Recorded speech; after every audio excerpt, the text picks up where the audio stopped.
Well, here's proof that I am still losing inches. These are the same pairs of jeans I wore 1 month ago to the last networking meeting. I'm about to go for another one this month. And these are freaking ridiculous.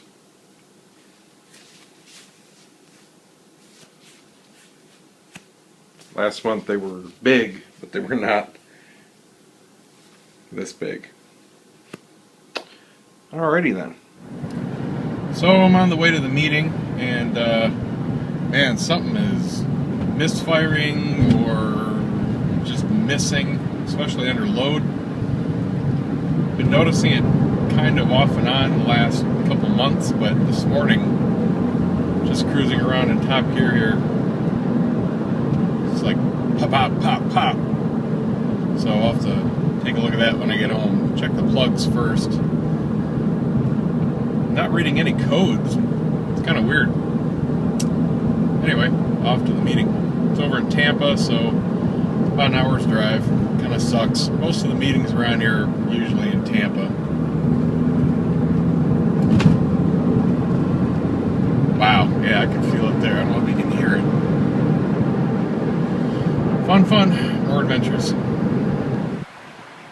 Okay, lunch meeting done. That was a good meeting. Had a lot of fresh faces there. Good food, always from Delectables Catering. And made some new contacts. Beautiful day here. Tampa Bay. This is the tip of Tampa Bay. Just had a thought about the car.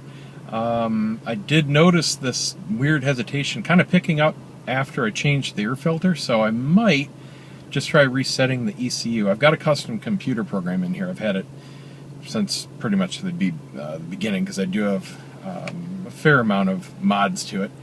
And the program's actually written by a guy in Germany that did some work for BMW. And it has a little bit of a learning curve in it, so it does adapt to, you know, your fuel and the driving and the air and all that.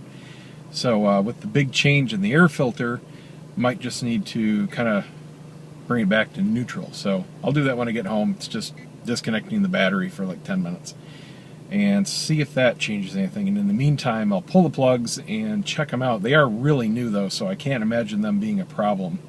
But it was a slowly developing problem, so it's not something that just happened overnight. But just this morning was the first time I noticed it worse. Before it was, I don't know, maybe, once every 10 times I accelerated, there'd just be one like little hesitation. It felt like a misfire. But I'm not showing any misfire codes, which is weird. That's why I really don't think it's the plugs or the ignition coils or the wires, because I've had that happen before. And it always throws a code. This is actually a really sensitive car that way. It'll tell you exactly what's going wrong, what cylinder and when, and nothing's coming up. So, anyway, I'll check it out. Shouldn't be anything major, I hope. Shouldn't be. Alright, well, I'm home. Let's go ahead and disconnect the battery to reset the computer. Just gonna disconnect the negative cable here. That doesn't take too long, but I'm going to let the car cool off, and then I'll check the plugs. We'll see how they look. I don't expect them to have any problem, but I don't like pulling them off hot. And I'll check over all the cables, but nothing's changed in here, so I really don't expect to find much. I'm really thinking, just from the way it feels, it doesn't feel like a mechanical or an electrical problem. Plus, I'm not getting the codes.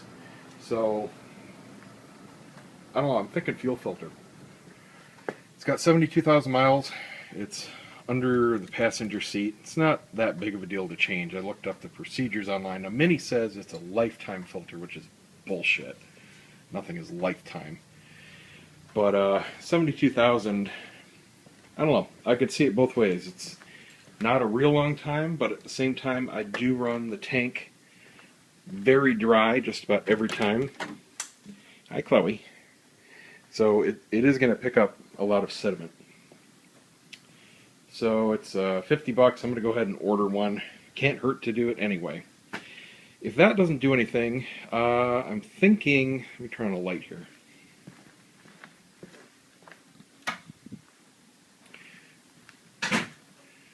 There are a couple things. One, the supercharger. This is the intercooler for it.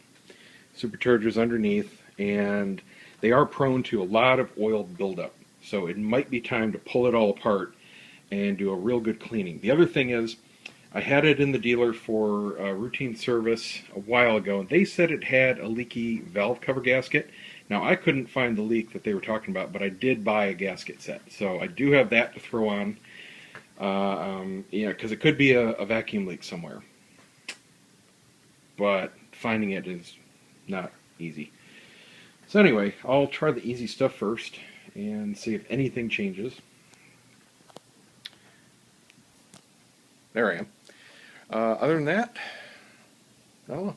We'll see. Can't be that difficult because, pretty much runs fine. Just that weird hesitation. It's almost like, another thing could be the MAF sensor could need cleaning, especially with that crappy air filter that was on there. Debris could have come through and dirtied it, so that could be something to clean.